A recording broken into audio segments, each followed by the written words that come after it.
Good morning everyone, welcome back to the channel. I'm back here at Infiniti of Flemington to take a look at a brand new 2023 Infiniti QX60 Luxe all-wheel drive. Now, a couple months ago, we reviewed an autograph trim, which is the top trim. But since the QX60 here at Infiniti of Flemington is the most popular seller in the Infiniti lineup, and the Luxe trim is the most popular trim, and graphite shadow is the most popular color, I figured let's take a look at this and see what makes this so popular here at Infiniti of Flemington. So let's dig in. All right, we're at the front end of this Infiniti QX60 Luxe, and we have LED headlights, LED daytime running lamps, LED turn signals, a lot of chrome around that grille with the big Infiniti badge in the middle. There are fake vents instead of side air curtains. I would have liked to seen those opened up to make them functional. And we have flat black along the lower part of the grille.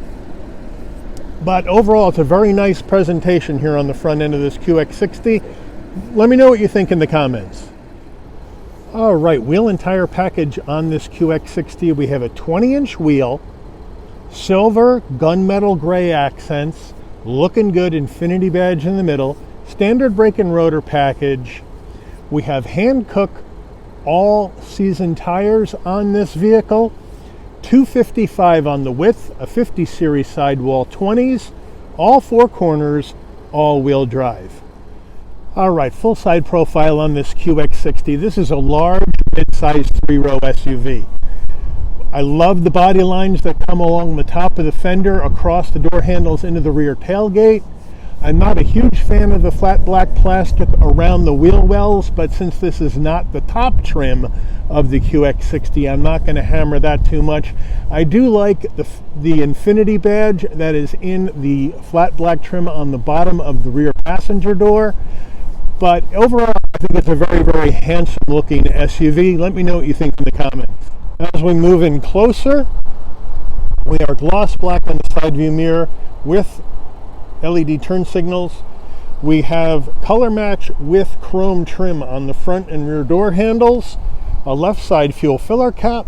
Up top we're color matched with shark fin antenna, and this vehicle does have the panoramic dual panel roof.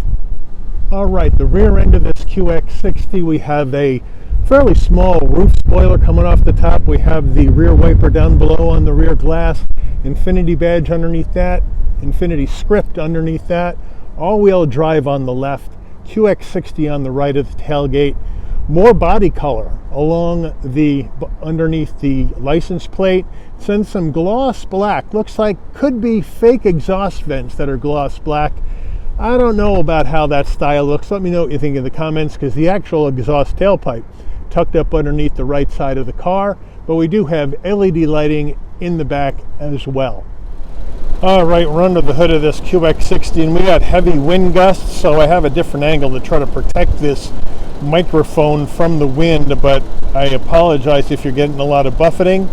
What we're looking at here is a 3.5 liter naturally aspirated V6 engine mated to a 9-speed automatic transmission. 295 horsepower, 270 pound-feet of torque, MPGs 20 in the city, 25 on the highway, 22 combined. The engine's minimum octane rating is 87, so you can run it on regular unleaded, but Infiniti does recommend 91 octane for optimal performance. All right, I am hiding from the wind again, so I have a weird shot looking up into the cabin. But before we get started with this interior review, you're going to want to know, Mike, how much does this QX60 cost? Well, MSRP, the way this one is optioned, $59,255. So let's check out the interior. All right, footbox action. We have a nice large dead pedal brake and accelerator, all rubber finish. We have a nice Infiniti door sill plate that welcomes you to the car. We have power seats with lumbar for the driver and front passenger. And then we have black leather seats with white cross stitch, nice and soft and supple. Really feels good. Nice bolstering, nice design. Really like the way it looks. Door panel time, nice leather up top with white cross stitch, looking good. We have some different black plastic design here, anti-fingerprint design, which I like. The brushed aluminum on the door handle. More of that nice leather with cross stitch on the armrest. Feels good. And then we have flat black along the switchgear. And on the driver's panel, door panel, we have 2 memory seat settings, which is a nice touch. Up top, we have soft touch with stitching, more of that anti-fingerprint material here, which I like.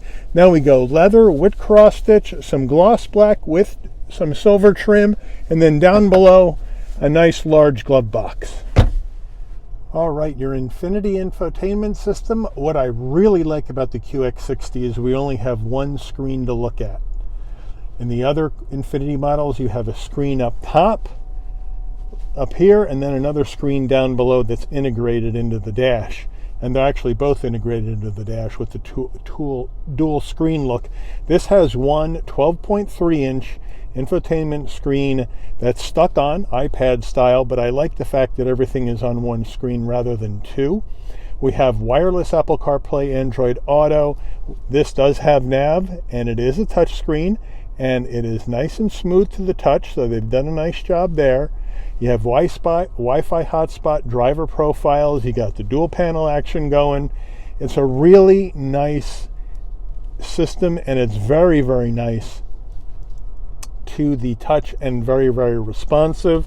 We put this vehicle into reverse. We have a nice large backup camera with trajectory and a 360 camera over here. So you got them both covered, which I think is really good. And the clarity could be a little bit better, but I like the size and I love the 360 action as well. Put that back into park. As we move down, now we have another screen down here where you have dual climate control action, which I like. We have 3-stage heated seats, 3-stage ventilated seats for the driver and the front passenger, and a heated steering wheel. So I'm loving this Luxe trim the more and more I go through it, that's for sure. But this is all a screen where you push actual icons on a screen. There are no buttons on here except for your volume, which has a really nice touch, and to adjust your auto climate, which has a really nice touch and really positive clicks as you go through it, which I like. As we come down further, here, if you can see in the back there, we have an aux jack and a USB, and we have a wireless charging pad right here, so they got you covered there, which is really nice. You have your engine stop button here. Here is the shifter that's going to go through your 9-speed automatic, and it's kind of an odd way to work this. So you push it to put it in park, and then you see it lights up in park. But if you want to go reverse, you got to push the side button in and then push up twice. There we go. And it goes into reverse. Not easy to get. Now if you want to go back at a reverse, you hold it in and you go to neutral, and then you go back again, you go to drive. And then you go back again, you go to manual. And then to drive, and then up once to neutral, and then back to park. So it isn't the easiest thing to figure out, but it is what it is. You have your driver modes, which we're going to go through when we get to the dash. We have our engine stop start off here. Down below here, now we have our manual controls for our infotainment screen in case you don't want to use it as a touch screen. Emergency brake, auto hold. We have 2 cup holders, and then the Infiniti key fob, which I'm not in love with because it looks just like a Nissan one, except you have an Infiniti badge on it. I'd like to see Infiniti do something different with this key fob. But it is what it is. You have remote start, lock, unlock, pop the tailgate, panic button, and that's about it. We get to the armrest, and we have a nice leather armrest with stitching. You pop that open, And we have a nice area for storage in here. Let me get this out of the way. With a 12 volt and another USB. All right, your Infiniti steering wheel, nice leather wrap steering wheel. Infiniti badge on the horn button. I would like to see maybe some stitching on here to dress this up a little bit. Some nice aluminum trim down below. Flat black on the switchgear. On the left, you have your controls for the dash. And then on the right side here, you have your telephone voice commands and your cruise control as well. We do have paddles on the back of the steering wheel, even though they're plastic, unfortunately, to go up and down this 9-speed automatic. On the stalks, you have your headlight controls, and on the right, you have both wiper, windshield wiper, and rear wiper controls. And then down here on the left, you do have your auto steering assist, and that has to be available when there's cruise. And then you have your pop tailgate. This is an electric tilting and telescoping steering wheel. And then you have your brighten and dim the dash controls over here. We get to the dash, and we have a nice 12.3-inch digital dash, looking really good, giving you a lot of great information. We hit our drive modes, and we have personal, sport, auto, eco, and snow. So those are what you got here in this. We're going to leave it in sport for the drive today to see how responsive this engine can be. But it's a really nice looking, well put together digital dash. Not a lot of bling to it, but Infiniti's not known for having a lot of bling, but it's functional, it's easy to read, it tells you all the information you need to know at the click of a button, and I think it's a really, really good looking dash. All right, overhead console time. We have LED lighting on the interior of the vehicle. This button needs to have the orange light on, so when you open the door, the lighting will come on, and when you close the door, the lighting will go off. Here's the control for the panoramic roof. Now, this is, to me, seems a bit overly complicated. This switch here, if you can see it, is for the shade. This switch here is for the window or the glass roof. So to open this up, we're going to click that button once, and the shade goes back halfway. We click it again, and the shade goes back all the way. Now, this button again is for the glass. So now we hit that button, and now the glass comes open. Just like that. Now to close the glass, we hit that glass button again, and the glass will come closed. There we go. And then we hit the shade button, and the shade starts to close, and it's going to get about halfway and stop. Then we hit it again, and it comes all the way closed. So there's a lot of different modes here, action going on, 2 different buttons that are stacked up one on top of each other to work both areas. I think they made this a little overly complicated. Would have been easier to have one button where you tap it and just the shade opens, and if you tap and hold, both the shade and the glass opens, and then you do the same thing on the way closed. But Infiniti decided to go this way. Let me know what you think in the comments about that. As we come up to the sun visor, we do have a vanity, and then it hooks up. Does it slide? Yes, it does, to block all that side sun. Nicely done. As I mentioned earlier, on the driver's door panel, we have 2 memory seat settings right here, and then we also have power fold mirror action. So you can fold those mirrors in or fold those mirrors out if you'd like, or going through a car wash, and when you lock the car door, those mirrors will fold in. All right, mid-row time. We're hiding from the wind. Another nice Infiniti door sill plate to welcome you to the vehicle. We'll hop on in to the mid-row. This seat is set for my driving position. Plenty of space for my knees. Plenty of space. Looking good. 5'11". Plenty of shoulder width room. Plenty of headroom. Really nice looking door panel. Same action as we have up in the front as far as materials and design. We also have, as we pan back across here, our security shade right here. So you can see out, but nobody can see in. And when you're done, you can let it down. Again, top tip, if you're not using the security shade, keep it down. If you leave it up all the time, that springs that work it will wear out, and then when you try to get it down, it'll just flop over like that and not go all the way in. So leave it down. We get to our command center. We got a command center here. Not everybody's got one, but we got one back here. So we have our nice looking climate control system in the back, which I like. But know what we're missing? We're missing some heated seats back here. Here are the buttons for the heated seats. They're dead switches. At 59,000, I'd like to see some heated seats here in the mid row. We do have a USB-C, a USB-A, and a 12 volt. We have a door pocket behind the front passenger, and we have one behind the driver. And then as we come around to our center armrest, nice and soft with 2 cup holders. Nice job. And the seating materials back here, same nice leather with stitching, and very, very comfortable. Very comfortable in the back of this QX60, or I should say in the mid row of this QX60. All right, third row action. Here's the button. We're going to hit this. The seat moves right out of the way for you, and you can push it all the way up. Very, very nice. And now we can just step on in to the third row. Nice and easy to get in here. And in the back, we have 2 cup holders and a USB-A. On either side, no.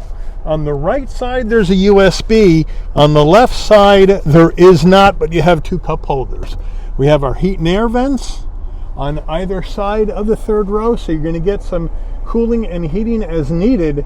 But why do we have one USB on the left side, or the right side third row seat, but not one over here? It's just a blank plastic dead switch. Why not put one in here? I don't get it. Let me know what you think in the comments. But my knees are a bit high.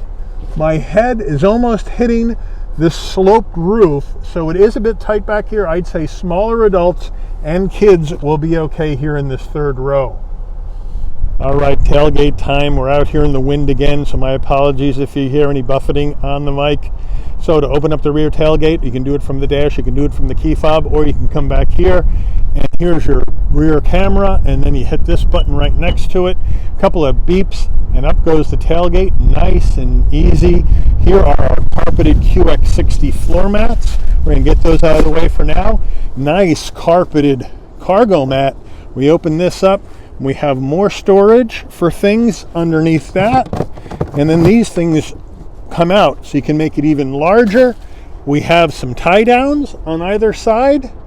And we have a 12 volt for power on the left side. So they got you covered.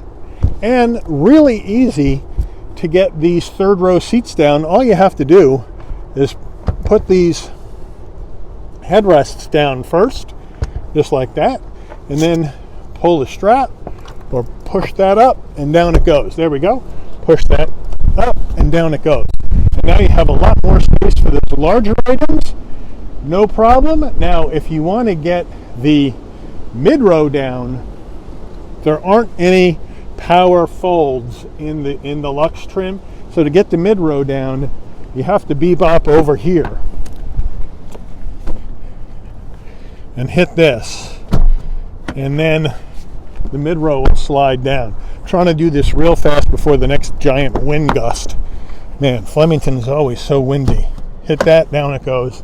So now, with both third row and mid row down, they all fold flat, and you have a huge amount of space. And the width of the QX60 is great for wide items, and it's, tall enough, but this is a sloping roof. So what I would say is, if you're getting in the vehicle, if you're a taller person, I would say 5'10" or more, you got to make sure you don't hit your head on the top of the car when you're getting in, because that roof slopes down a bit, and it can compromise your head space when getting in and out of the car. So be careful with that. But otherwise, a great amount of space here in the back of this QX60 Luxe. Here is the window sticker for this QX60 Luxe 2023. Feel free to pause, zoom in, see everything that's optioned into this vehicle. And now, let's take it out for a spin.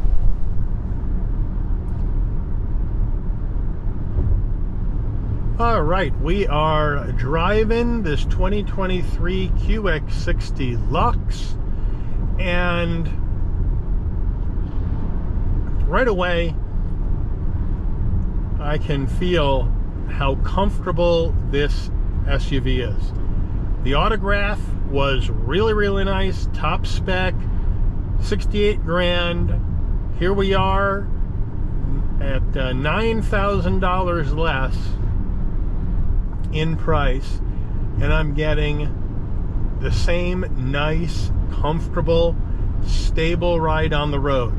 As I've mentioned in other Infiniti reviews, the Infinitis feel wider. They feel roomier on the inside with a wider area of hood, a wider area of windshield to look out of.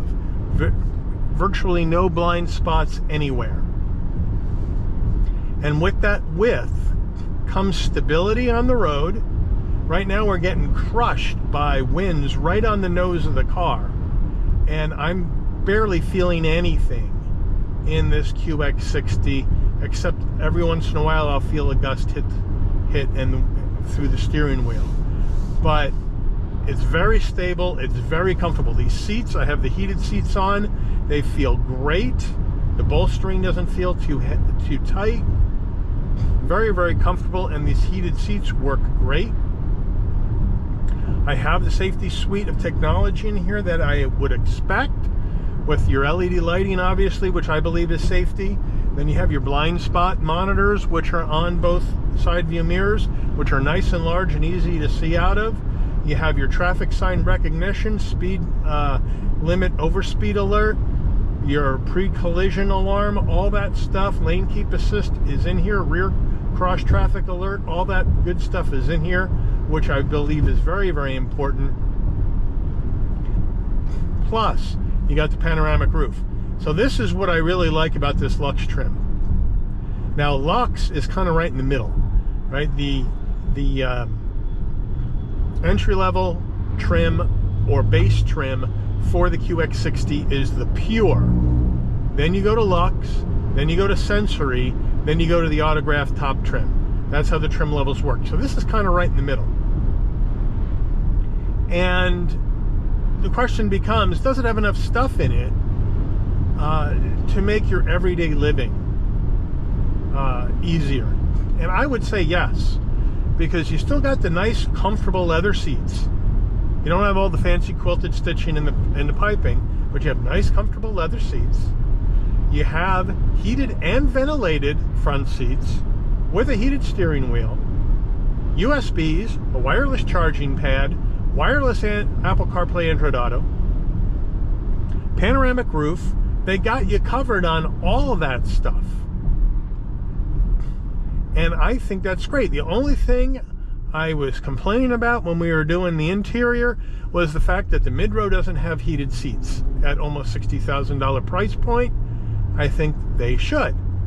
Other than that, and a couple of small things like we don't have the digital the digital rear view mirror in here that we have in the Autograph trim. That's okay. I can live with that. But I like the fact that we have a single screen infotainment system. It's easy to get to. It's easy to operate. All my other controls down here on the lower screen are easy to get to, easy to operate while I'm driving. We don't have a head-up display, which would have been nice, but then again, you got to leave something for the upper trim levels, right?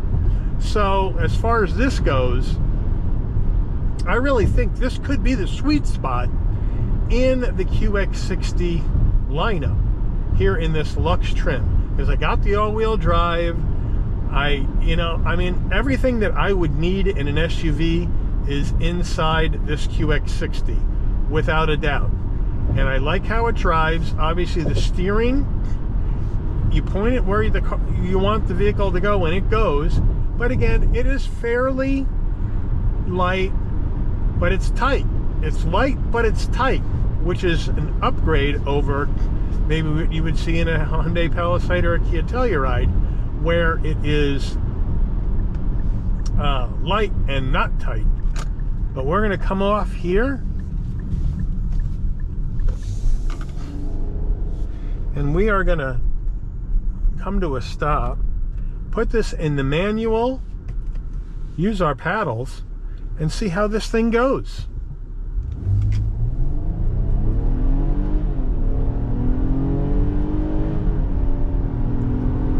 Those upshifts, as you can hear, are a little slow, but not surprising. This is a people hauler and not a sports car. But the handling around the turns, not bad. We're getting body roll, no doubt about that. And then off we go down the road. Now, emergency stop. 3, 2, 1. This is from 80 miles an hour. Beautiful, nice and linear. Didn't lock them up, and now we take off again. But you see that hesitation in between the shifts? They don't fire off as quickly. And I would like to maybe see those, if we're going to go in sport, fire off a little bit faster than that.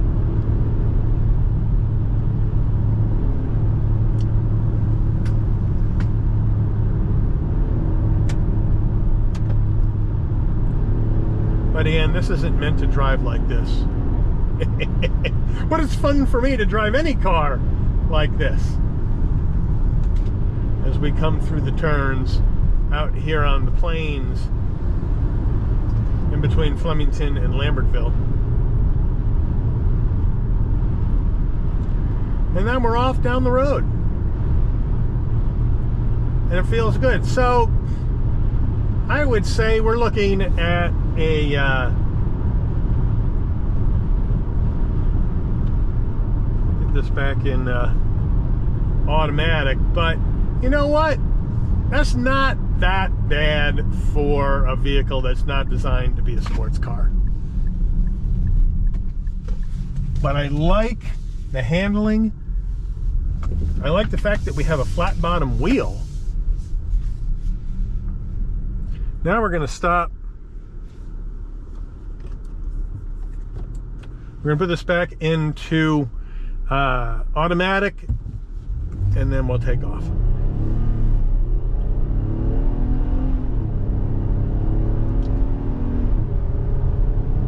We have that nice 3.5 liter naturally aspirated V6. I love the linear torque delivery of the naturally aspirated engines. 295 horsepower, definitely enough to get this vehicle moving down the road. You know, would it be nice to have 300? Yeah, but we can't, because we got 300 horsepower in the Q50 sports sedan, and we can't outshine the Q50 sports sedan with a SUV. So 295 at where it sits, but I like how it delivers power.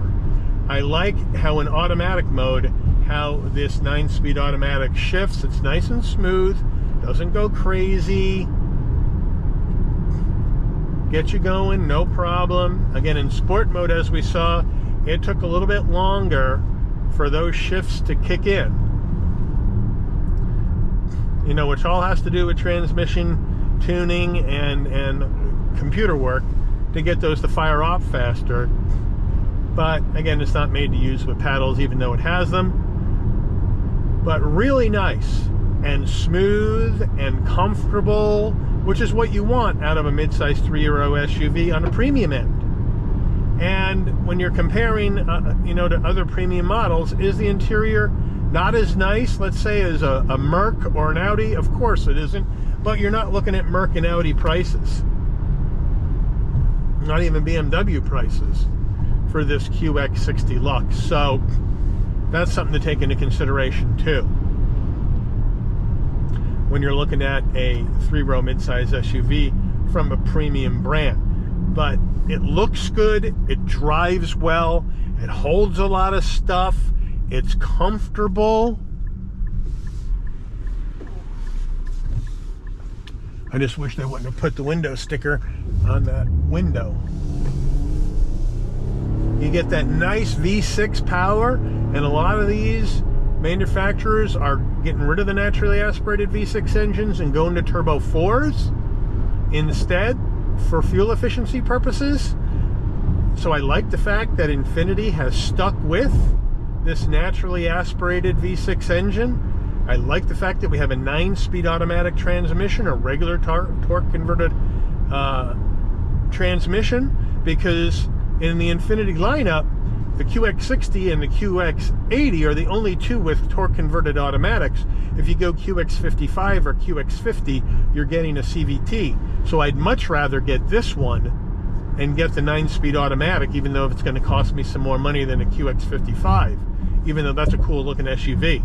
But that's kind of my feelings on this. If you're looking for a mid-size 3-row SUV, I would put the Infiniti QX60 Luxe on your list to test drive and take a serious look at, because it brings versatility, practicality, comfort, and tech into the space at this trim level and at this price point. And I think that's very appealing when you're looking for that premium 3-row midsize SUV.